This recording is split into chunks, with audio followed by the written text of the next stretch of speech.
Acara ini dipersembahkan oleh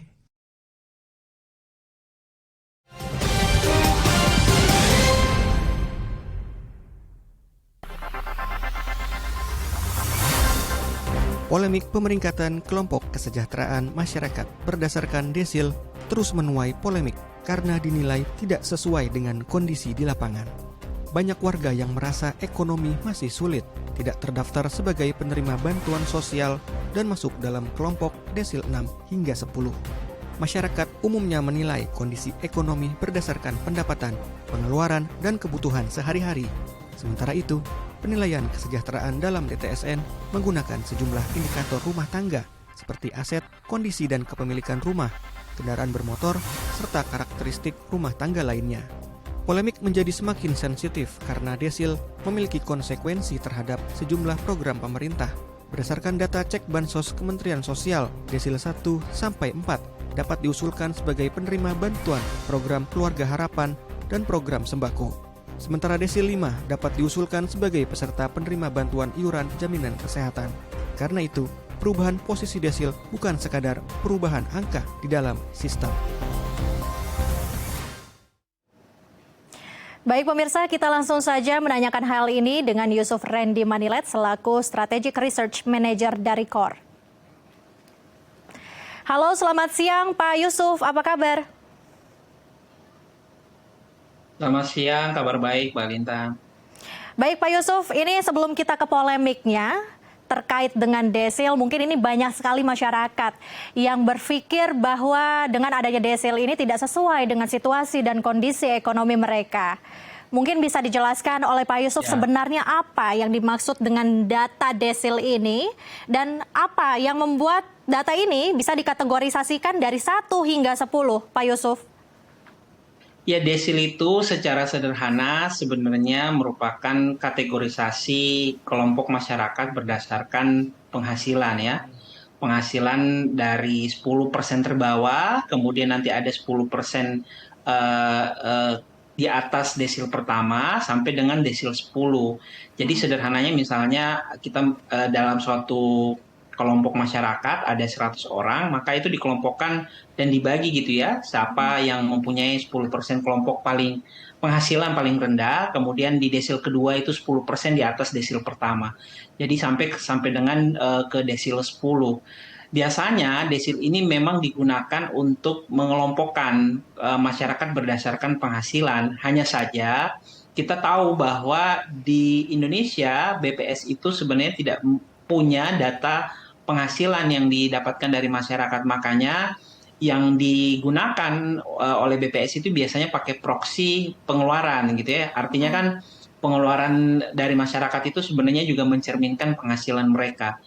Nah, setelah kelompok ini didapatkan, umumnya desil itu kemudian digunakan untuk mengkategorisasi apakah masyarakat ini masuk ke dalam kelompok bagian apa saja ya, misalnya desil 1, desil 2, atau desil 3. Dan umumnya kategorisasi ini akan terasosiasi dengan bantuan yang akan diberikan oleh pemerintah. Misalnya pemerintah punya bantuan sosial yang setiap tahun diberikan kepada kelompok masyarakat, terutama masyarakat yang terkategorisasi kelompok desil 1 hingga desil 4 biasanya.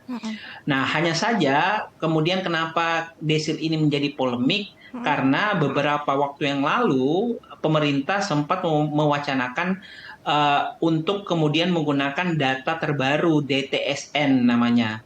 Nah, DTSN ini adalah hasil dari olahan Susenas. Jadi ini ada data yang banyak diolah, kemudian hasilnya itu dikelompokkan menjadi desil, dan dari desil itulah diproksikan penghasilan masyarakat.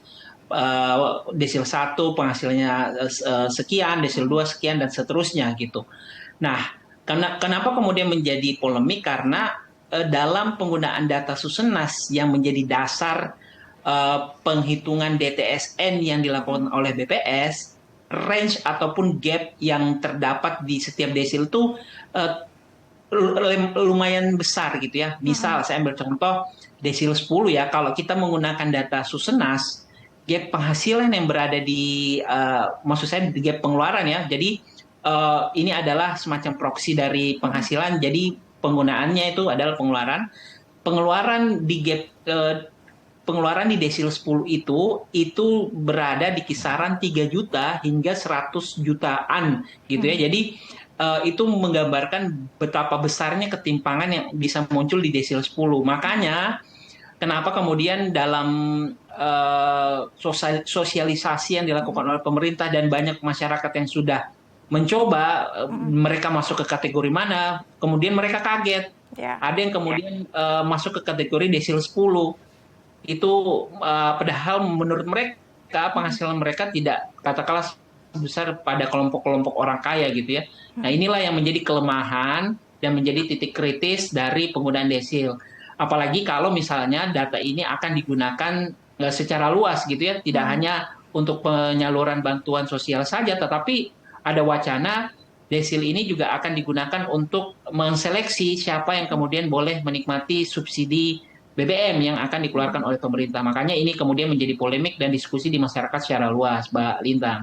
Oke, baik Pak Yusuf. Ini kan juga tadi sempat Anda sampaikan juga ini menjadi polemik begitu di tengah masyarakat karena ketidaksesuaian dengan desil yang mereka dapatkan dengan situasi atau kondisi ekonomi mereka.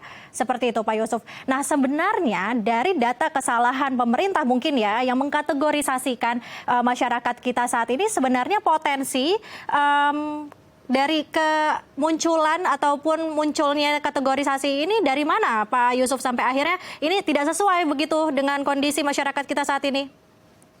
Ya, yang tadi saya sempat singgung, desil ini didapatkan dari proksi pengeluaran. Pengeluaran itu didapatkan dari survei yang dilakukan oleh BPS ya. Pengeluaran yang didapatkan oleh masyarakat, kemudian data pengeluaran ini diolah lagi dengan memasukkan variabel-variabel lain ya, misalnya ukuran rumah, kemudian juga pembayaran listrik, banyak variabelnya yang akhirnya itu diproksikan sebagai penghasilan dari kelompok masyarakat. Nah, hanya saja kan kita paham bahwa pertama masalah surveinya. Survei yang digunakan oleh BPS itu adalah hasil survei dari tahun, kalau saya tidak keliru, di 2022. Artinya ada jeda waktu atau gap waktu sekitar 3 tahunan gitu ya sampai dengan sekarang, yang dimana kita juga paham dengan gap waktu itu bisa saja perbedaan akan terjadi dari pengeluaran masyarakat. Mereka yang tadinya di 2022 ketika disurvei mungkin penghasilan atau pengeluaran mereka cukup besar karena mereka masih bekerja. Nah, sementara di 2026 ini ketika datanya dikeluarkan, masyarakatnya kaget karena penghasilan atau pengeluaran mereka itu tidak sesuai dengan kategorisasi desil mereka. Mereka pengeluarannya sudah jauh lebih kecil karena berbagai faktor, misalnya tekanan dari harga yang semakin tinggi, bisa saja misalnya mereka yang tadinya bekerja di 2022 sekarang di 2026 misalnya tidak bekerja lagi gitu. Dan faktor-faktor lain yang juga bisa memberikan kenapa data ini rentan untuk keliru gitu ya kalau seandainya nanti digunakan sebagai data tunggal untuk penyaluran bantuan. Nah, inilah yang menggambarkan dinamika kenapa masyarakat kaget dan kenapa juga alasan ada kelemahan ya ketika data survei itu dilakukan karena penghasilan ataupun pengeluaran yang dilakukan oleh masyarakat itu dinamis, berbeda satu waktu, dan oleh karena itu memang harus ada pendekatan yang juga dilakukan oleh pemerintah selain dari pendekatan DTSN desil yang kali ini akan digunakan untuk penyaluran berbagai bantuan pemerintah. Oke Pak Yusuf, berarti artinya ini sudah jauh sekali ya data BPS ini untuk melihat bagaimana kondisi masyarakat kita hari ini begitu. Karena tidak ada mungkin pembaharuan data dari tahun 2022, gapnya ini lumayan jauh ya Pak Yusuf. Nah, ini bagaimana cara dari pemerintah juga upaya seperti apa agar program-program yang tadi sempat Anda sampaikan juga ini mungkin kenaikan harga BBM dan program-program bantuan bansos dari pemerintah ini juga bisa tepat sasaran kepada masyarakat kita dengan situasi dan kondisi ekonomi mereka masing-masing. Tapi nanti kita akan bahas usai jeda Pak Yusuf. Dan pemirsa, usai jeda kita akan melanjutkan perbincangan kita tetap di Halo Indonesia.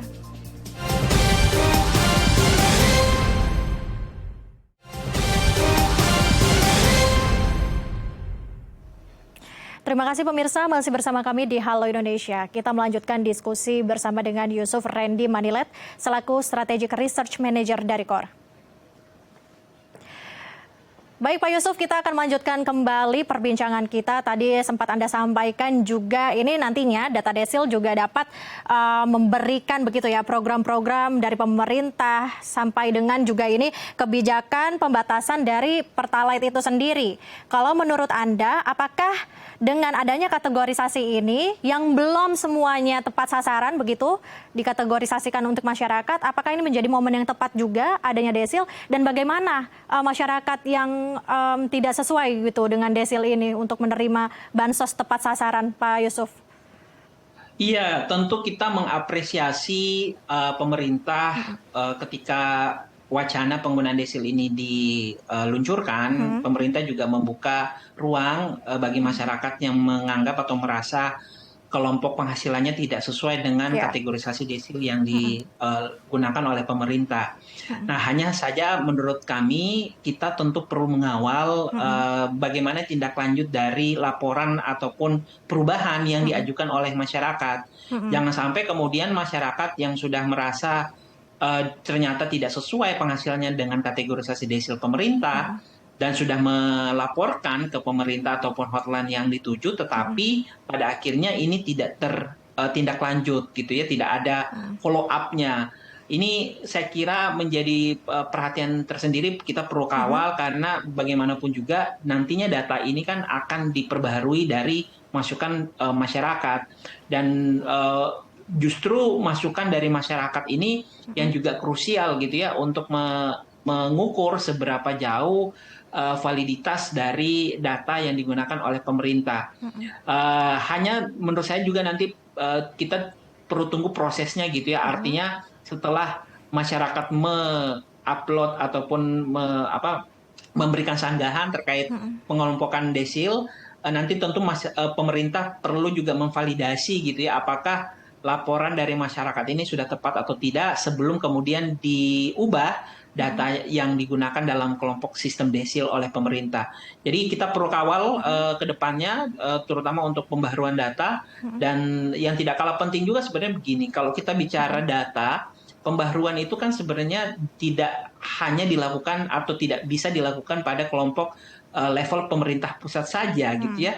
Kita juga perlu mendorong keterlibatan lebih aktif pemerintah daerah, karena pemerintah daerah itu kerap kali yang justru lebih tahu gitu ya kelompok masyarakatnya, apakah kemudian data-data penghasilan yang digunakan oleh pemerintah pusat itu sudah sesuai atau tidak. Itu kalau menurut kami juga banyak diketahui oleh pemerintah daerah. Jadi keterlibatan pemerintah daerah dalam pembaharuan data yang digunakan untuk up to date-nya DTSN desil ini itu juga menjadi krusial untuk memastikan optimalnya penggunaan data dalam penyaluran bantuan yang akan dilakukan oleh pemerintah nantinya.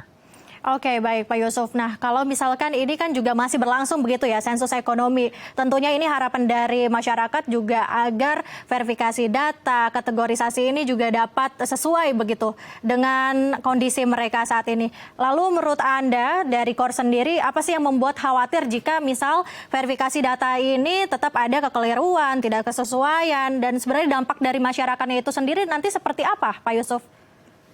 Ya, yang perlu menjadi perhatian adalah kelompok masyarakat yang misalnya seharusnya ya mendapatkan bantuan atau mendapatkan subsidi dari pemerintah, tetapi karena ada kategorisasi desil 9 dan 10, akhirnya tidak bisa menikmati lagi subsidi tersebut gitu. Dan ini tentu akan sangat memberatkan mereka, terutama bagi kelompok yang penghasilannya itu pas-pasan, apalagi pada kelompok yang penghasilannya itu misalnya berasal dari kerja yang sifatnya informal ya. Artinya misalnya penghasilan mereka bisa berubah sewaktu-waktu. Jadi inilah sekali lagi yang perlu kami garis bawahi, pentingnya untuk meng-up-to-date-nya data desil ini, karena masyarakat akan sangat bergantung atau sangat ya nanti keberlanjutan dari mereka masih bisa menikmati subsidi dari pemerintah itu akan sangat tergantung dari desil ini. Di saat yang bersamaan juga penggunaan desil ini kan juga untuk memastikan mana kelompok masyarakat yang seharusnya sudah tidak menerima bantuan itu dikeluarkan atau dieksklud dari penyaluran bantuan ataupun subsidi yang dilakukan oleh pemerintah gitu ya. Misalnya kalau kita bicara subsidi BBM, beberapa studi memang menunjukkan kelompok subsidi ini merupakan kelompok yang paling banyak error dalam penyalurannya karena seharusnya ya masyarakat tidak mendapatkan tapi justru mendapatkan. Nah, itulah yang juga menjadi krusial, artinya selain memastikan masyarakat bisa tetap mendapatkan subsidi, kelompok masyarakat yang memang berhak, di saat yang bersamaan keterbaharuan data dari desil dari TSN ini juga akan berfungsi seharusnya tidak mendapatkan bantuan, tetapi justru mendapatkan bantuan. Jadi saya kira ini ada dua fokus arah yang memang penting untuk dijaga dalam keberlanjutan ya dari penggunaan nanti sistem desil DTSN ini. Oke, baik. Kita harapkan tentunya ini adanya kategori desil ini juga bisa tepat sasaran begitu ya Pak Yusuf. Karena ini juga bisa mempengaruhi juga karena melihat masyarakat kita dengan situasi dan kondisi yang ekonominya tidak sesuai begitu dengan desil yang mereka dapatkan. Agar masyarakat dan pemerintah juga bisa bersinergi untuk mendapatkan bantuan yang tepat sasaran untuk masyarakat kita. Terima kasih Pak Yusuf telah berbagi bersama kami di Halo Indonesia. Mohon maaf untuk waktunya terbatas. Selamat siang dan selamat kembali beraktivitas. Pemirsa, 2 bulan setelah diresmikan pada 26 Juni 2026, fasilitas toilet dan air bersih di SDN Wonajaya 3 Karawang kini memberi perubahan nyata bagi para murid. Informasinya sesaat lagi, tetap di Halo Indonesia.